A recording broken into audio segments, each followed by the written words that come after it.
Hi all. ఈరోజు లంచ్లోకి ఈజీగా క్విక్గా ఎటువంటి మసాలాలు లేకుండా టేస్టీ అండ్ సింపుల్గా ఉండే చిక్కుడుకాయ కర్రీ చేస్తున్నాను. మా ఇంట్లో అందరికీ ఈ కర్రీ అంటే చాలా ఇష్టం అండి.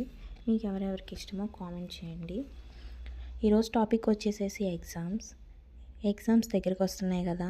మీ పిల్లల్ని మీరే మోటివేట్ చేయండి.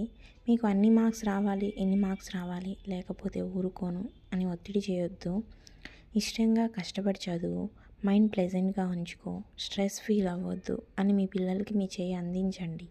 ఈ టైంలో పిల్లలు చాలా టెన్షన్తో ఉంటారు. మీరు ఇంకా వారిని ఒత్తిడికి గురి చేయవద్దు.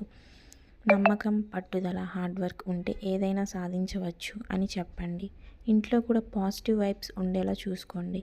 పొరపాటున కూడా మీ పిల్లల్ని ఇతరులతో పోల్చడం మాని, మీ పిల్లల్లో ఏదో ఒక ప్రత్యేకత ఉంటుంది, దాన్ని అభినందించండి.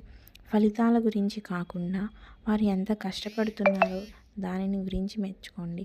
మీరు చూపే ప్రేమ, సహనం, అండ అధేయంగా ఉంటుంది. విజయానికి అదే బలమైన అడుగు. సో మీ పిల్లల్ని మీరే మోటివేట్ చేయండి. ఎగ్జామ్స్ బాగా రాసేలాగా మీరే చూసుకోండి. యాక్చువల్గా నేను చాలా ఇంట్రోవర్ట్. అందరిలా గలగలా మాట్లాడాలి అని ఉంటుంది, కానీ మాట్లాడలేను. సో నన్ను నేను మార్చుకునే ప్రయత్నంలో యూట్యూబ్ అని ఇదొక అడుగు ముందుకు వేశాను. మనసులో చాలా ఉంటాయి, ఎదుటి వాళ్ళకి ఎక్స్ప్రెస్ చేయలేను. ఈ విధంగా అయినా కొంచెం కొంచెంగా స్కిల్స్ నేర్చుకొని అండ్ స్టేజ్ ఫియర్ పోగొట్టుకోవాలని కోరుకుంటున్నాను.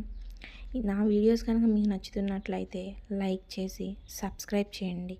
మీరు నాకు ఏదైనా సజెషన్స్ ఇవ్వాలన్నా కామెంట్ చేయండి. మీ సజెషన్స్ అన్నీ తీసుకుంటాను. నేను ఇంకా ఎలా మారాలో నాకు చిన్న టిప్స్ ఇవ్వండి. Thank you all.